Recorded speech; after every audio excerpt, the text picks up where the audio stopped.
나는 이승만입니다. 미국 와싱턴에서 해외에 반대한 우리 2,300만 동 보에게 말합니다.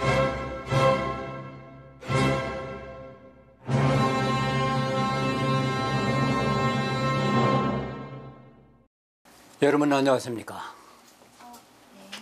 대한언론인회 KJTV가 국부 이승만을 바로 알기 위해서 오늘은 이승만의 비밀 특사 활동에 대해서 알아보겠습니다.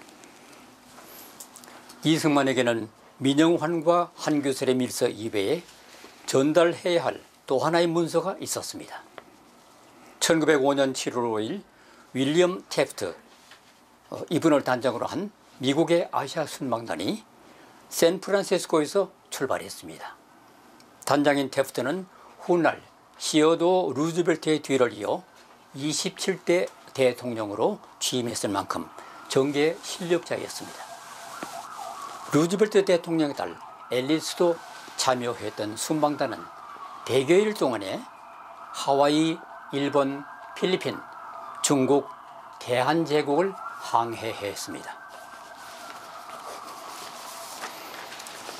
순방단이 하와이를 경유할 때 그곳에 거주하던 교민들은 성대한 환영대회를 열었습니다.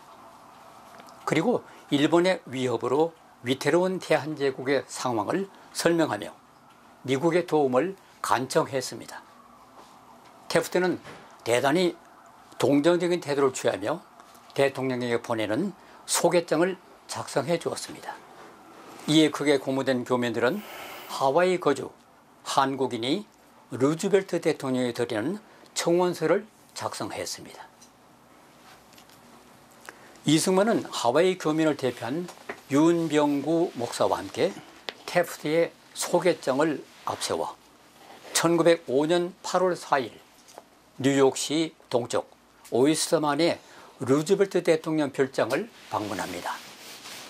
그들을 만난 루즈벨트는 대단히 호의적이었습니다.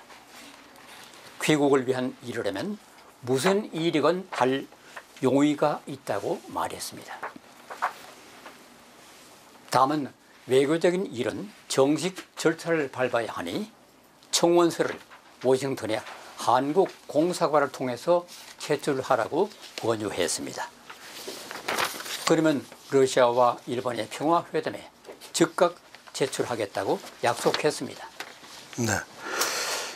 그 딘스모를 만나서 그 한교설과 민영환의 밀사 노릇을 하는 것은 해이의 갑작스러운 죽음으로 실패를 했지만 이제 또 다른 그 이승만의 미션이 있었는데요. 그 미션에 대해서 실제로 사람들이 오해들을 많이 합니다. 무슨 고종 황제의 밀사였다라는 설에서부터 뭐 온갖 설이 있는데 잘못됐고요. 실제로는 어떤 일이 있었냐면요. 이승만이 감옥에서 나와서 미국으로 가는 과정에 하와이에 1박을 합니다. 그 앞에서 우리 임복일 선생님이 쭉 설명하신 그 이제 여행하는 과정에 하와이에서 딱 1박을 하는데 그때 윤병구를 만납니다. 하와이가 이승만이. 그래서 애화 농장이라는데 1박을 이제 1박 하는 사이에 애화 농장에 가서 그 이민 온 사람들이 모여 있는 데서 이제 그 연설을 하고 독립운동을 해야 된다라는 얘기하고 이제 가는데 그 연설만 한 것이 아니라 윤병구랑 앞으로 이승만 내가 미국 가면 이런 일을 하니까 윤병구 당신은 하와이에서 이런 일을 하면서 나를 도와야 된다라고 밤새 의논을 합니다. 그 중에 하나가 내가 미국 가서 기회가 생기면은 그 정가의 대통령을 포함한 정가에 영향력 있는 사람들을 만나면은 탄원서를 제출하려고 그러는데 그걸 네가 좀 준비를 해라 라고 얘기합니다. 그래서 둘이서 합의를 해놓고 기다렸는데 마침 타프트가 그 타프트 밀약하는 그 타프트입니다. 이게 타프트가 당시 미국의 육군 장관이었습니다. 그 당시는 군대 장관이 육군 장관, 해군 장관이 따로따로 각각 있었는데요. 타프트가 육군 장관으로서 이제 샌프란시스코를 출발해서 하와이를 들러서 뭐 일본, 한국, 중국 이런 데를 쭉 다니면서 이제 미국의 정책을 소개하고 홍보를 하는데 그 과정에서 나중에 우리가 알고 있는 가스라 타프트 밀약을 맺습니다. 그 타프트가 일본의 가스라하고 맺은 게 가스라 타프트 밀약이고 그거의 핵심 내용은 미국이 필리핀을 관리하고 한국은 일본이 관리한다는 거거든요. 사실은 타프트가 그 얘기를 하러 지금 가는 과정인데 이제 하와이에 들러서 우리 교민들을 만나서 교민들한테 여러 가지 얘기를 하면서 좋은 얘기를 하니까 교민들이 그러면은 당신이 미국 대통령 신임이 그렇게 두터우니까 우리가 이제 윤병구가 얘기를 하는 거예요. 이승만하고 계획했던 대로 우리가 하와이 교민들이 한국 독립에 관한 청원서를 준비했는데 이게 우리의 뜻만이 아니고 조선 반도에서는 조선 사람 전체의 뜻을 대변하는 건데 이것을 우리가 좀 전달할 수 있게 하는 기회를 만들어 달라고 하니까 타프트가 아 좋다 그러면서 자기가 대통령 앞으로 소개장을 써줍니다. 윤병구하고 이승만이 당신을 찾아가면은 만나라.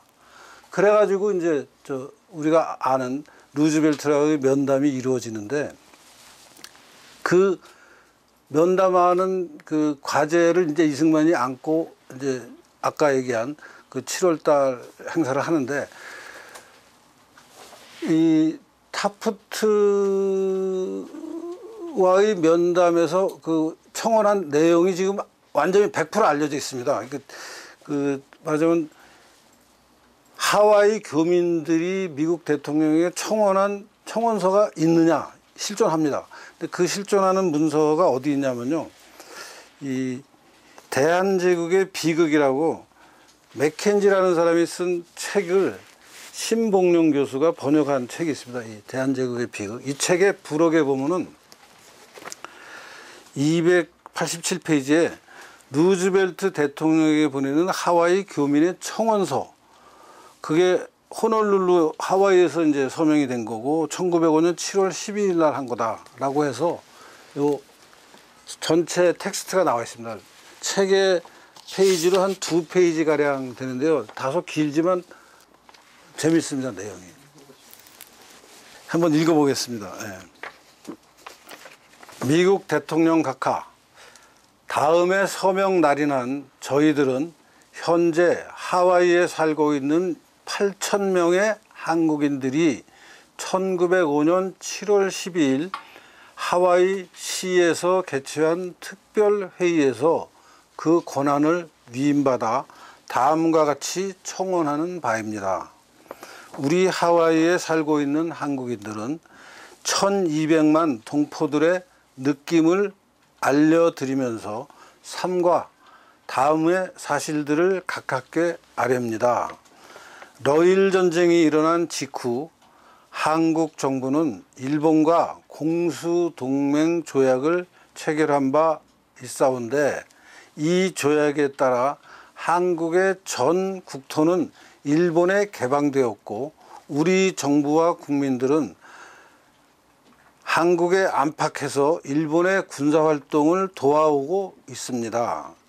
각하께서도 이 조약의 내용을 알고 있으리라 믿어 의심치 않기 때문에 이 청원서에서는 이를 구체적으로 말씀드릴 필요가 없습니다만 대충 살펴보건대 이 조약의 목적은 한국과 일본의 독립을 보존하고 러시아의 침략으로부터 동아시아를 보호하기 위한 것이었습니다.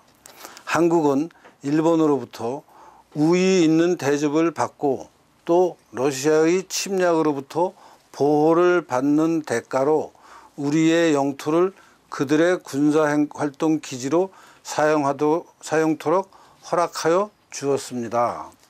이 조약이 체결되었을 당시만 해도 한국인들은 일본인들이 우리의 내정을 서구적인 근대 문명의 방향으로 개혁할 것이고 또 우호적인 태도로서 우리 국민에게 조언하고 상의할 것이라고 전적으로 기대하고 있었습니다.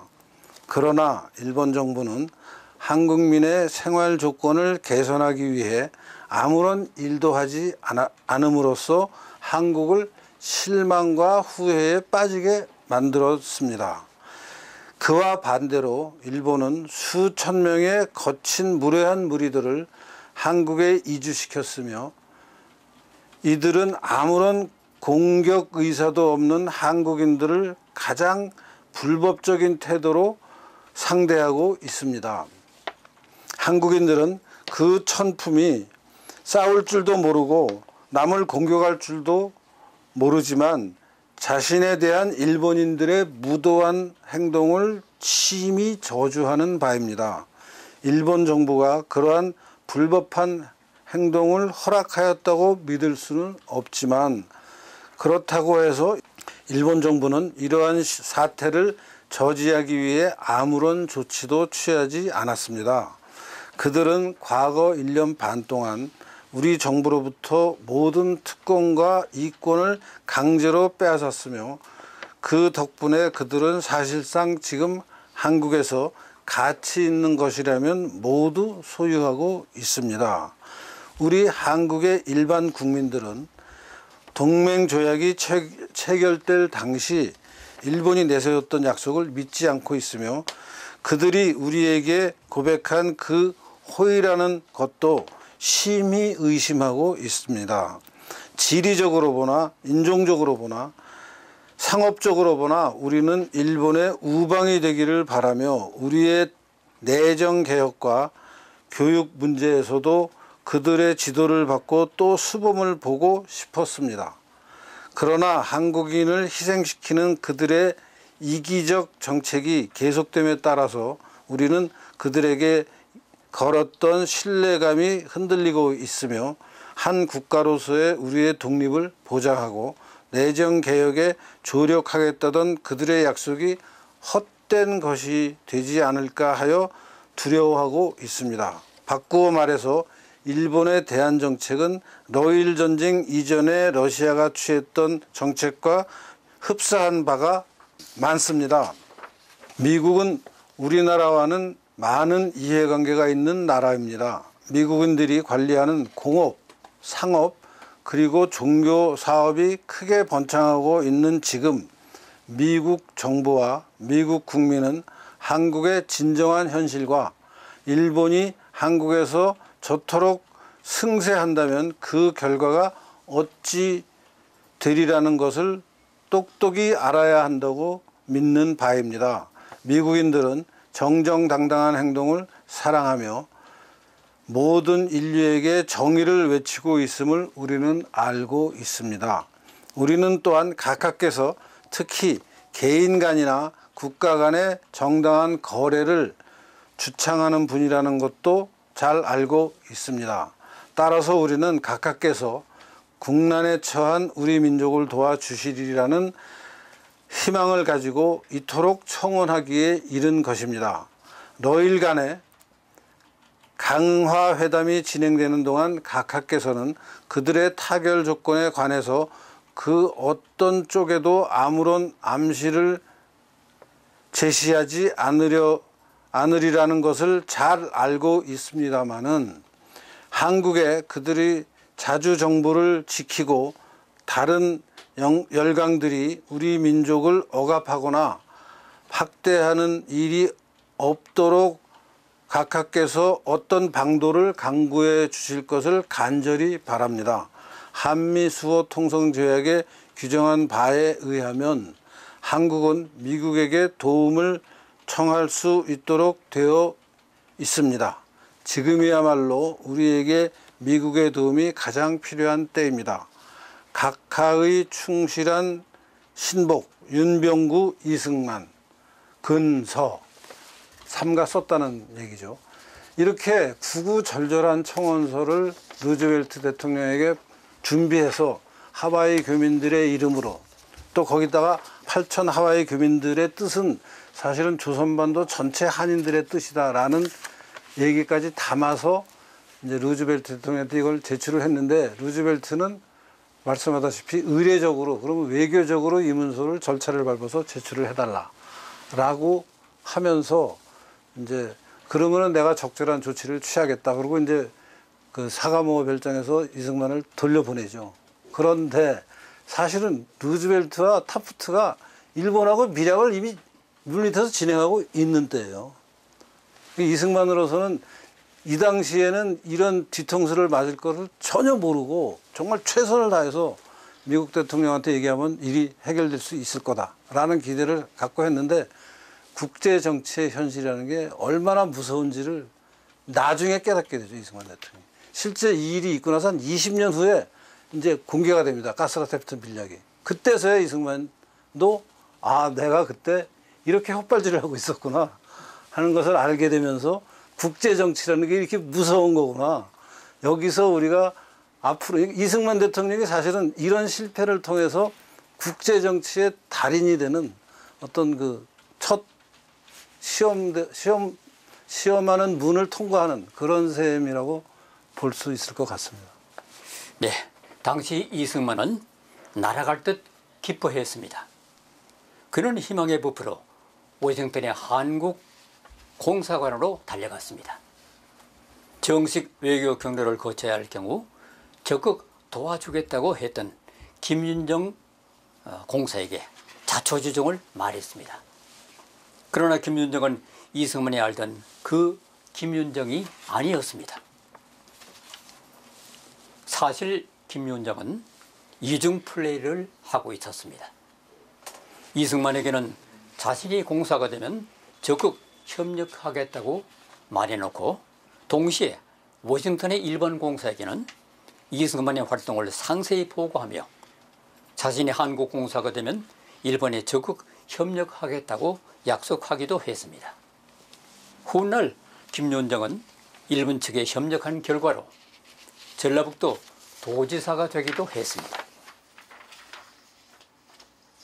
김윤정은 이승만의 요청을 거절했습니다.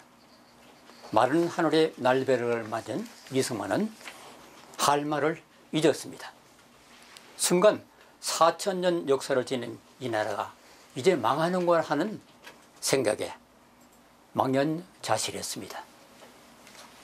정신을 가다듬은 이승만은 길길이 날뛰며 화를 내고 애원하기도 하고 협박도 해봤지만은 아무 소용이 없었습니다.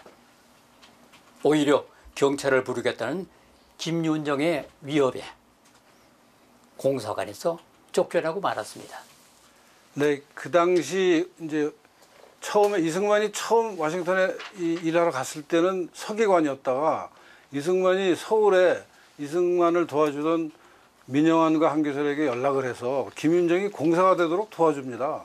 김윤정으로서는 너무나 이승만에게 고마워해야 되고 이제 이승만은 이승만대로 김윤정이 도와주겠다는 약속을 하고 자기가 서울에 연락을 해서 말하자면 요새로 치면 외교부를 통해서 이제 공관에 있는 사람을 승진을 시켜준 거 아니에요. 그러면은 당연히 자기를 도와줄 거라고 생각했는데 안 도와주니까 이제 너무 어이가 없는데 이 김윤정이라는 사람이 지금 앞에서도 말씀하셨다시피 한편으로는 이승만과 이 독립운동하는 사람들 편에 줄을 서는 척 하면서 다른 한편으로는 또 일본이 우리를 지배하는 그 세력에 얹혀서 거기에 또 줄을 대가지고 양다리를 피고 있는 이런 사람이라 이승만이 이제 이 상황을 겪으면서 너무나 화가 나고 어쩔 줄을 몰랍니다. 이승만 일기를 보면 이때 일기를 보면 그냥 김윤정을 패 죽일 듯이 이제 일기를 써놨는데 결국 그래서 화가 나서 서울에 있는 뒷배인 그 민영환과 한기설에게 보낸 편지가 있습니다. 그 편지 원본이 그대로 남아 있는데요. 그건 여기 있습니다.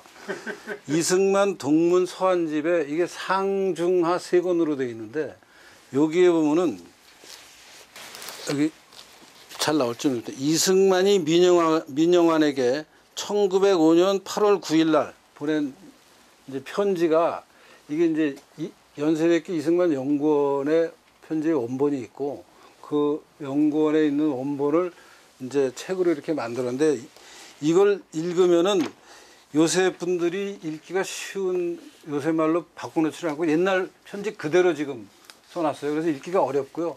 내용은 이제 지금 저희가 설명드린 그런 여러 가지 자기의 활동 과정을 쭉 설명을 하고 김윤정이 왜 이렇게 나를 안 도와주는지 모르겠다 그러면서 이승만은 그 당시만 해도 김윤정이 일본에 줄을 섰다는 걸 생각도 못해요. 다만 일하기 싫고 복지부동하는 공무원의 전형이라고 아니 국가의 녹을 받으면서 미국에서 저렇게 독립운동하는 나를 왜 안 도와주는지 자기는 이해를 못하겠다. 뭐 이런 사람이 있느냐. 이 요새로 치면 이제 막 그 뭔가 급한 민원을 가진 사람이 관청에 가면 그 관청의 창구에서 맞으면 적극적으로 대응을 안 해주고 그냥 무시하고 그냥 신경 안 쓰는 그런 정도로 복지부동하는 정도, 복지부동의 모습을 보여준다고 이승만이 개탄을 해요. 그러면서 민영환한테 공무원들이 이런 식으로 녹을 받으면 안 된다. 이거 정말 고쳐야 된다. 뭐 이런 편지를 쓴 게 남아있는데 이때만 해도 이승만 대통령이 순진한 거죠. 이 김인정이 일본의 줄까지 딱 대고선 뒤통수 치는 거라고는 설마 상상을 못 하신 거예요. 이제 이승만이 이런 일들을 겪으면서 외교의 신이 돼가는 과정이라고 이해하시면 될 것 같습니다.